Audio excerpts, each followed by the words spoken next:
Olá, bem-vindo novamente ao canal Matemática Modestiana. E nesse vídeo eu vou trabalhar com você o cálculo algébrico. Como a gente está numa sequência, a gente vai falar na parte 9, que fala a respeito de função. E a nossa habilidade da BNCC é a seguinte: compreender as funções como relações de dependência unívoca entre duas variáveis e suas representações numérica, algébrica e gráfica, e utilizar esse conceito para analisar situações que envolvam relações funcionais entre duas variáveis. Então, o conceito que a gente vai trabalhar hoje, ele está mais assim a nível de oitavo e nono ano. Mas o pessoal do primeiro ano do ensino médio pode se sentir à vontade também, certo? Para assistir a aula ou qualquer outro nível. Se você estiver estudando e se preparando para um concurso que exige essa matéria, certo? Que tem essa matéria no conteúdo programático. Se você estiver prestando o Enem também para reforçar seu conhecimento, ou qualquer outro nível que você ache interessante trabalhar e entender um pouco mais sobre o assunto função. Lembrando que aqui agora, nesse momento, a gente vai vir, bem dizer, das ideias iniciais, certo? Até mais ou menos a parte gráfica. Mas ainda não vamos classificar nenhum tipo de função aqui. Vamos apenas trabalhar a função de um modo geral, certo? Assim, de um modo assim mais intuitivo. Então vamos lá. Alberto, Bruno e Sandra desejam comprar 3 terrenos vizinhos com 100 metros quadrados, 120 metros quadrados e 150 metros quadrados, respectivamente. Então, Alberto 100, Bruna 120, Sandra 150. E aí foi passada a seguinte informação: o metro quadrado de terreno nesta área custa R$400. Então, quanto custará cada um de nossos terrenos? Uma informação importante, né? É sempre importante você saber quanto vale um metro quadrado na sua região, certo?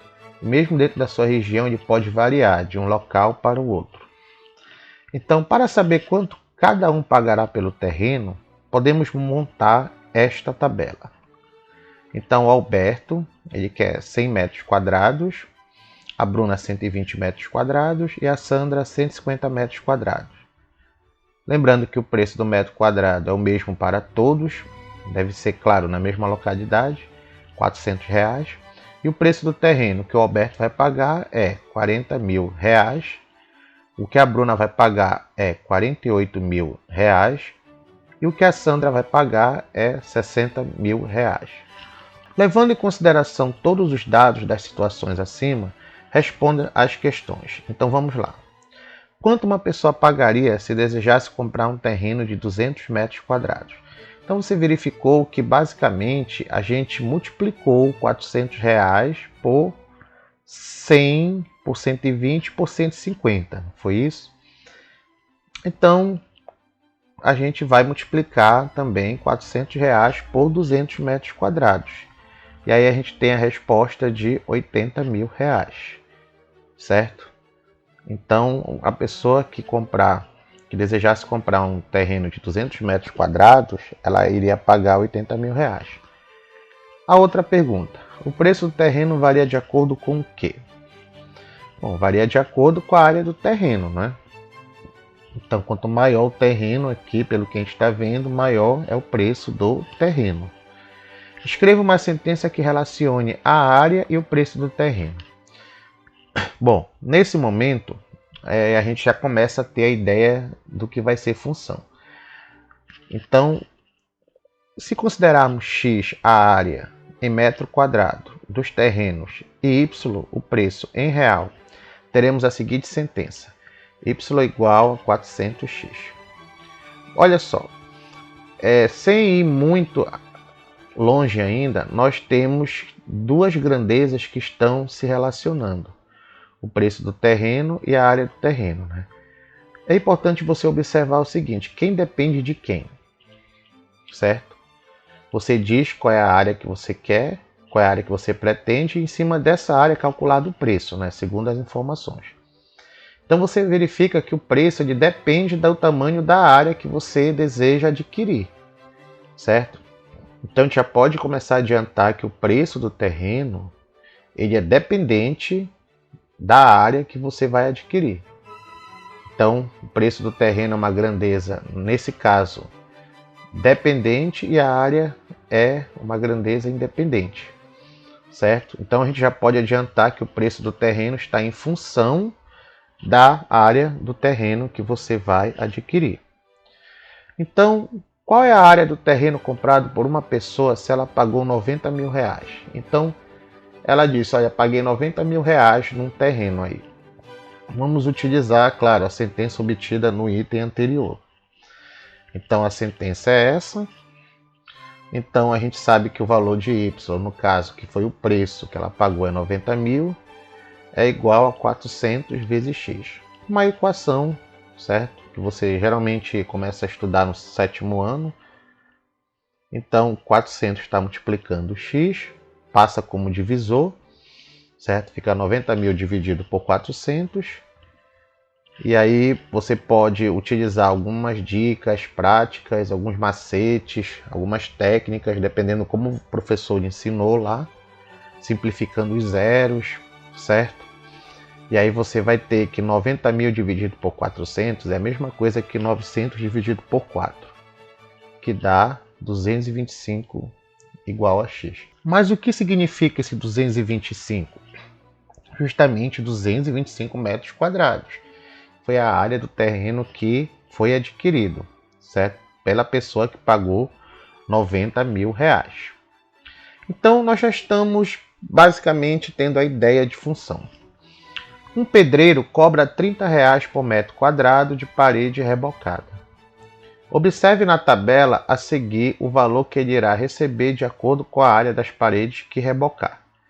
Então, cada área que você pode ver aqui, 20 metros quadrados, 30 metros quadrados, 40 metros quadrados, 50 metros quadrados, tem um valor, né? Em real nesse caso. Para 20 é 600, para 30 900, para 40 1.200, para 50 1.500, certo? Em real. Tá parecido à situação anterior, né? Porque aqui, em vez de área do terreno, a gente tem área rebocada. Mas a gente também tem um preço em função da área rebocada.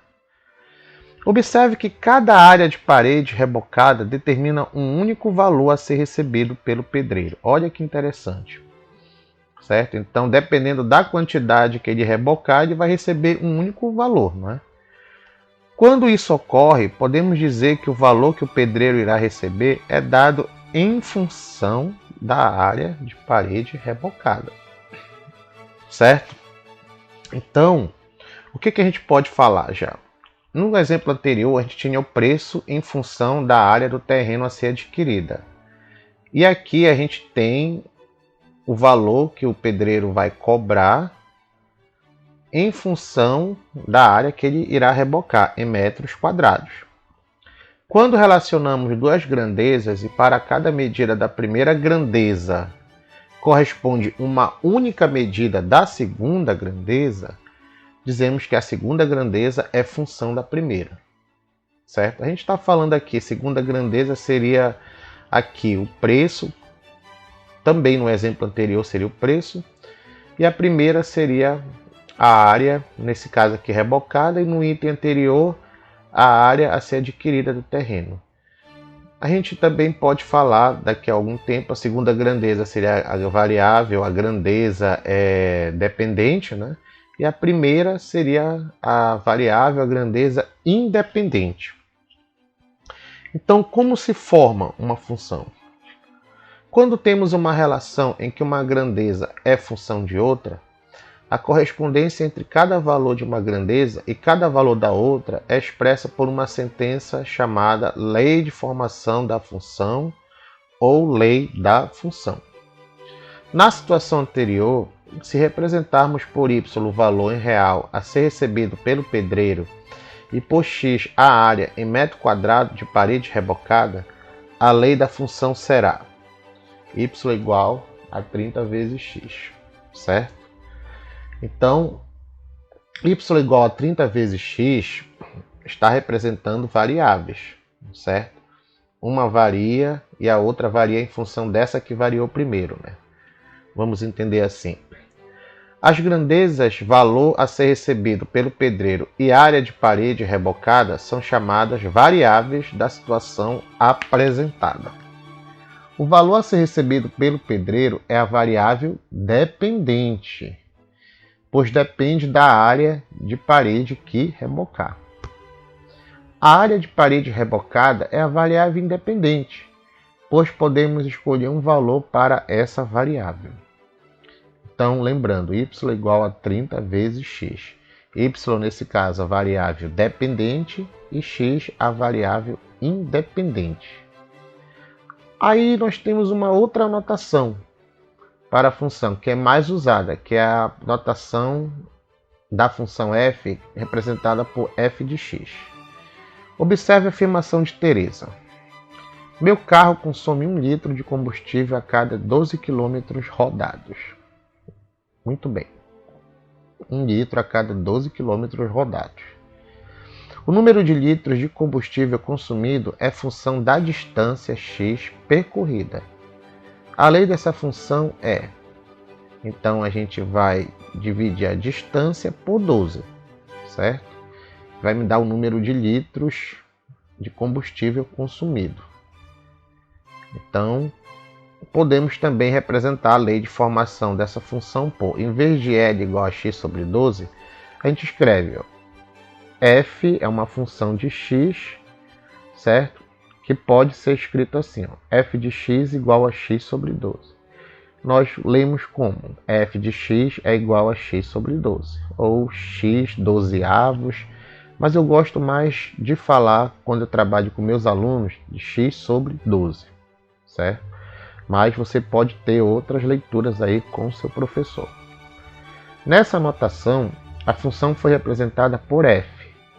X representa a distância percorrida em quilômetros e f o número de litros de combustível consumido. O valor de uma função. Na situação anterior, o número de litros de combustível consumido de acordo com a distância percorrida em quilômetros foi representado por, vamos lembrar, f de x igual a x sobre 12. A distância que você percorre é x, aí divide por 12 dá o número de litros de combustível consumido. Desse modo, se quisermos calcular o número de litros de combustível consumido após o automóvel percorrer 108 km, basta substituir x por 108 na lei da função e efetuar a operação indicada. Veja, olha só, f de x igual a x sobre 12. Então eu quero saber quantos litros eu vou gastar, eu rodo com 108 km. Né? Então eu faço f de 108 igual a 108 dividido por 12, e aí eu tenho que f de 108 é igual a 9. 108 dividido por 12 dá 9, certo? Isso significa que quando x é igual a 108, o valor da função é 9, certo? Logo, o automóvel consumiu 9 litros de combustível após percorrer 108 km. Representação gráfica de uma função, certo? Só lembrando que se você de repente não entender algum tópico, não avance para o próximo. Como a gente está usando a tecnologia, certo, a nosso favor, você volta o vídeo, certo, até a parte que você precisa compreender melhor, reveja, certo, até que você consiga assimilar, entender, compreender o que está sendo dito ali. A partir de então, você avança nos tópicos, certo? Então, se você não entendeu o tópico anterior, ainda não assista, por exemplo, a representação gráfica de uma função. Agora, se está tudo ok, podemos avançar. Já estudamos que cada número real tem um ponto correspondente na reta real. E cada ponto da reta corresponde a um número real. Observe. Então, a gente já estudou isso daí, certo? No caso, que cada ponto na reta é um número, e cada número real, né? E cada número real tem um ponto na reta. Você pode verificar aí no vídeo anterior que eu falo sobre os números reais, certo? Na reta real.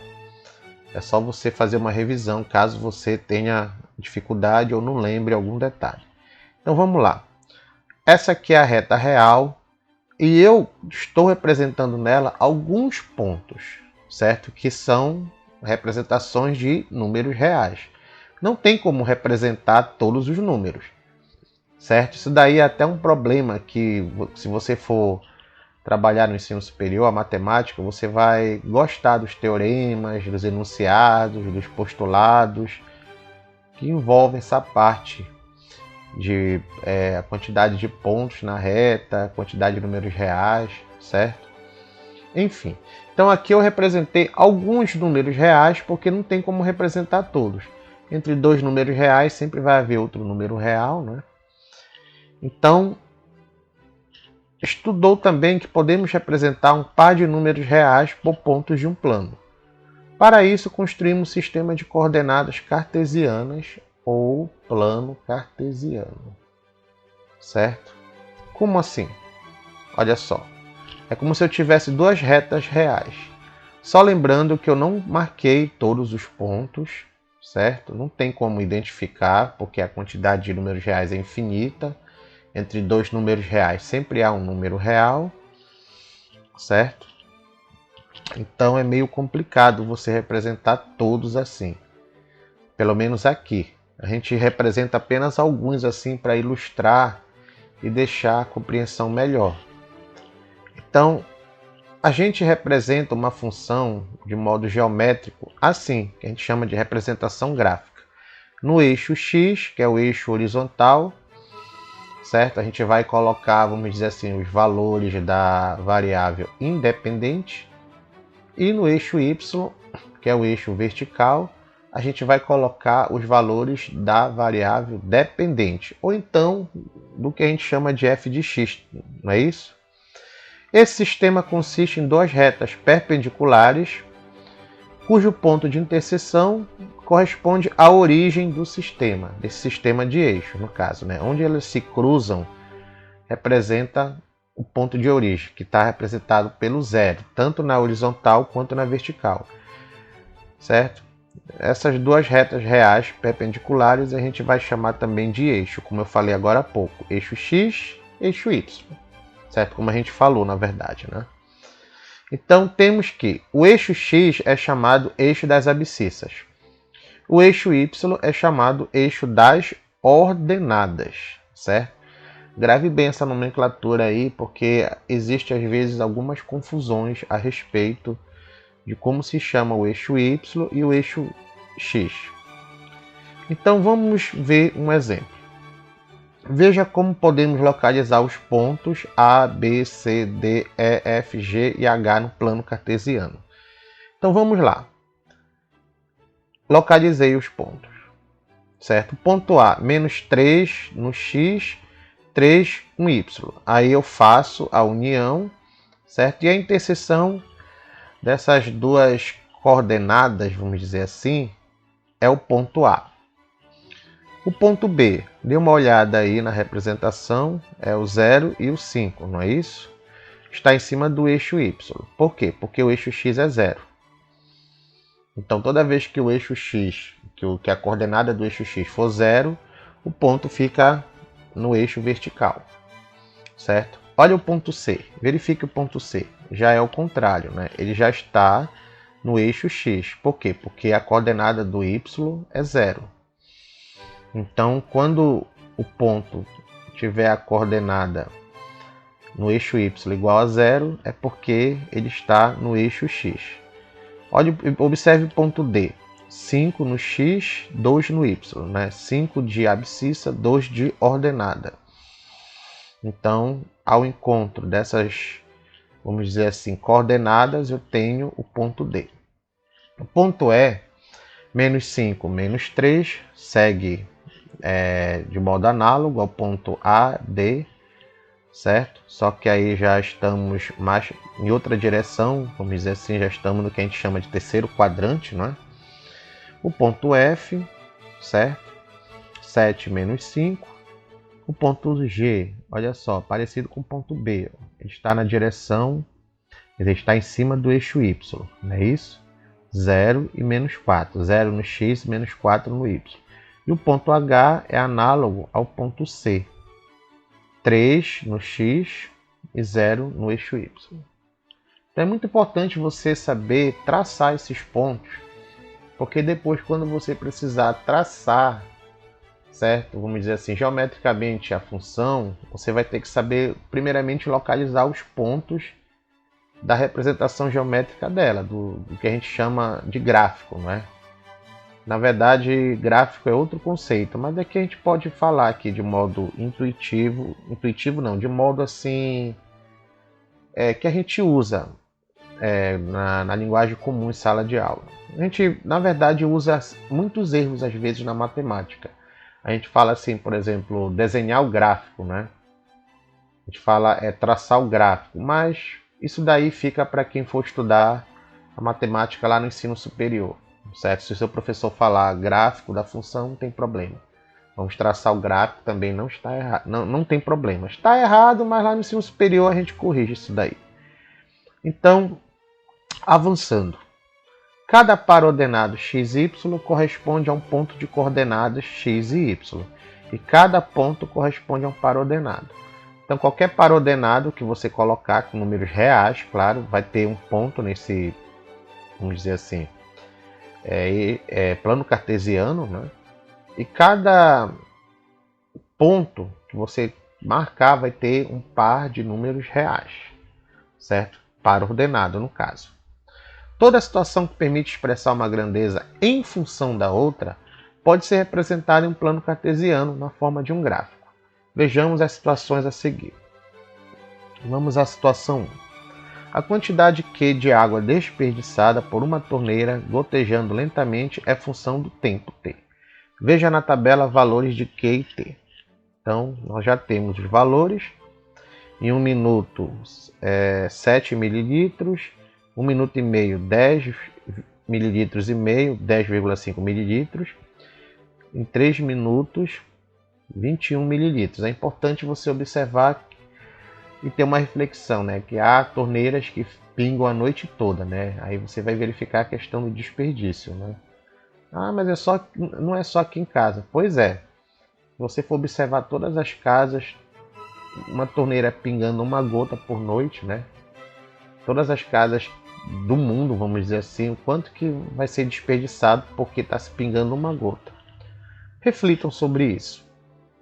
Cada par ordenado pode ser representado por um ponto em um sistema cartesiano. Nesse exemplo, o primeiro número do par ordenado indica o tempo, em minuto, né? E o segundo, a quantidade de água desperdiçada pela torneira, em mililitros, que a gente também chama de ml. Então, olha só a representação gráfica. No eixo vertical, o Q, a gente chamou variável Q, que indica o desperdício de água em ml, e T, no eixo horizontal, indica o tempo em que a torneira fica gotejando, em minutos. Então, você que está no primeiro ano vai dizer que essa função é uma função crescente, né? Então, para o pessoal do oitavo, nono ano, a gente tem essa ideia ainda, mas a gente ainda não está definindo propriamente função crescente, certo? Então você tem aí um conjunto de relações, e não são somente esses que estão marcados, certo? Na representação gráfica. Nós temos infinitos valores também, né? Se a torneira ficasse a vida toda, por uma eternidade, gotejando, a gente também teria um desperdício assim muito alto, certo? E é importante observar, olha, se você fechar a torneira, se ela gotejar 0 minutos, então 0 desperdício, 0 ml. Isso é importante ser observado também. Então, qual é a lei da função? A gente pode dizer assim, f de t igual a 7t, certo? Basta multiplicar o tempo que a torneira fica gotejando por 7, que você tem a quantidade em ml. Observe que os pontos representados no plano cartesiano estão alinhados e podem ser unidos por uma linha contínua, certo? Porque são grandezas contínuas, né? Vamos dizer assim. Observe que o fato de o tempo poder assumir qualquer valor real positivo ou nulo garante que a representação gráfica dessa função é uma linha contínua que parte da origem, ponto de coordenadas 0, 0, e continua indefinidamente, né? Como a gente verificou, ela não acaba no ponto 3, 21, de abscissa 3 e ordenada 21, ela continua. Geralmente, aqui, vamos fazer uma generalização aqui. Quando você está trabalhando o gráfico de uma função, eu digo assim, em nível de educação básica, certo? Fundamental e médio, geralmente, não é sempre, mas geralmente você só vê uma parte da representação gráfica. Claro, há certos tipos de funções que você consegue ver a representação gráfica toda, mas a grande maioria, sim, que você trabalha com o conteúdo, com o currículo do ensino fundamental e médio, é apenas uma parte, certo? É apenas uma parte da representação gráfica como um todo. Vamos a uma situação 2.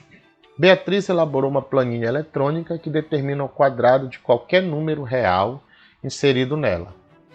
Observe alguns números que Beatriz inseriu na planilha e os números correspondentes que determinou. Então vamos observar. Número inserido, menos 3, resultado 9. Número inserido, menos 1,5, resultado 2,25. Número inserido 0, resultado 0. Número inserido 1,5, resultado 2,25. Número inserido 3, resultado 9. Cada par de números, ou seja, número inserido e resultado, forma um par ordenado x, y, que pode ser representado por um ponto em um plano cartesiano. Em seguida, Beatriz usou o mesmo programa em que fez a planilha e solicitou que fosse representado o gráfico da função que relaciona x e y. Então vamos verificar como ficou a questão da representação gráfica. Olha só. Também conhecida como parábola, certo? É muito trabalhado a partir do 9º ano. Algumas escolas podem também dar ideia a partir do 8º. No 1º ano também se trabalha muito, até o presente momento, né? Então, o eixo X indica os números inseridos, o eixo Y, os resultados obtidos. Se você fizer a união de todos esses pontos, que ela pudesse digitar todos os pontos reais, certo? Pontos reais não, todos os valores reais X associados aos valores, os resultados obtidos, que também são reais Y, se fizesse a união deles, você teria essa representação gráfica, essa figura que é uma parábola. Lembrando a antena parabólica, né? A lei da função f de x igual a x ao quadrado. Como na planilha posso inserir qualquer número real, o gráfico da função é uma linha contínua, só que ela não terá início e nem fim. Então você não está verificando nem o início nem o fim dela. Então cuidado para não afirmar que o início dela é no ponto 0, 0. Não é. Ela vem, vamos dizer assim, de modo informal, lá do segundo quadrante, né? E aí ela faz só uma curva no ponto 0, 0 e continua crescendo. Vamos dizer assim, a nível de 1º ano do ensino médio, que ela vem decrescendo lá, vamos dizer assim, no mais infinito, né? Faz uma curva no ponto 0, 0 e continua crescendo para mais infinito. Vamos dizer assim, certo? Vamos a uma situação 3. Uma loja vende CDs de acordo com a tabela abaixo. Bom, hoje a gente já quase não vê a venda de CDs no Brasil, né? Mas aí, se você puder caminhar ainda pela Europa, Estados Unidos, Japão, Austrália, você ainda verifica muito a presença de venda de CDs, certo? E vinil, inclusive, né? Aqui no Brasil a gente não tem mais essa cultura. São pouquíssimas, se é quase nenhuma, né? Que ainda vendem algum tipo de material assim, a mídia, né? Como é que a gente chama? Que você possa palpar. A tendência hoje é só ter música na esfera digital. Então, preço de acordo com a quantidade de CDs. 1 CD, R$ 2,00. 4 CDs, R$ 8,00. 6 CDs, R$ 12,00. 9 CDs, R$ 18,00. Lembrando que esse CD aqui também pode ser CD virgem, né? Para esse preço, acredito que seja CD virgem, certo? ou alguma promoção de algum CD musical, enfim. Nesse exemplo, também podemos representar por pontos os pares ordenados de números obtidos, N, P, em um sistema cartesiano. Então, N, número de CDs, P, preço em real. Olha só. Agora vem a seguinte pergunta: por que eu não tracei uma reta aí? Ou uma linha, seja qual que for. Porque eu não tenho um CD e meio, certo? Eu não tenho, por exemplo, 2,8 CDs. O número de CDs ele é uma grandeza que a gente chama de grandeza discreta. É parecido com o número de pessoas. Você não diz assim, olha, ali na fila tem uma pessoa e meia. Ali na fila tem 3,77 pessoas. Não, ou é 3 ou é 4, ou é 1 ou é 2. São grandezas discretas, né? O preço pode ser contínuo, certo? O preço é uma grandeza contínua, mas como o número de CDs é uma grandeza discreta, a gente não faz essa união. Nós temos a lei da função f de n igual a 2n. Observe que o número de CDs só pode ser um número natural. Assim, no eixo das abscissas, representamos apenas números naturais, certo? Então, cuidado, porque às vezes, por falta de esclarecimento, você já traçou várias retas, várias linhas, várias parábolas, aí chega numa situação dessa, dá uma vontade de fazer a ligação dos pontos também, né? Mas é importante sempre observar que se as grandezas, elas podem, vamos dizer assim, ser números reais ou somente números inteiros, somente números naturais.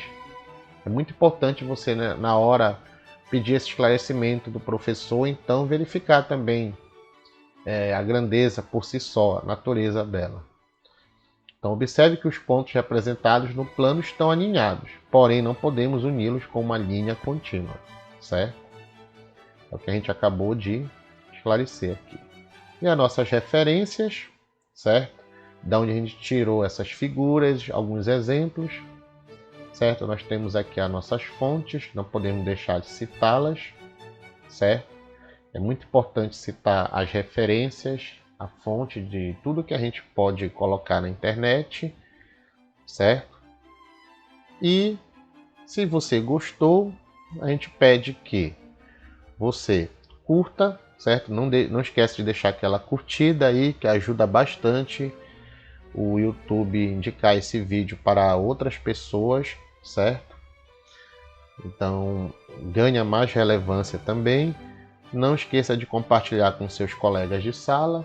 Olha, eu achei um vídeo legal no YouTube que fala sobre função, a ideia é bem simples, então pode compartilhar aí com seus grupos de amigos, com seus colegas de sala.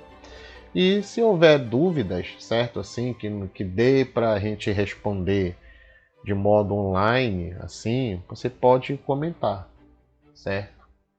Se for assim alguma dúvida que precisa assim, no modo pessoal, aí eu vou te indicar outros vídeos ou vou te dar um esclarecimento de modo mais genérico, certo? Então a gente aguarda você na próxima aula. Até!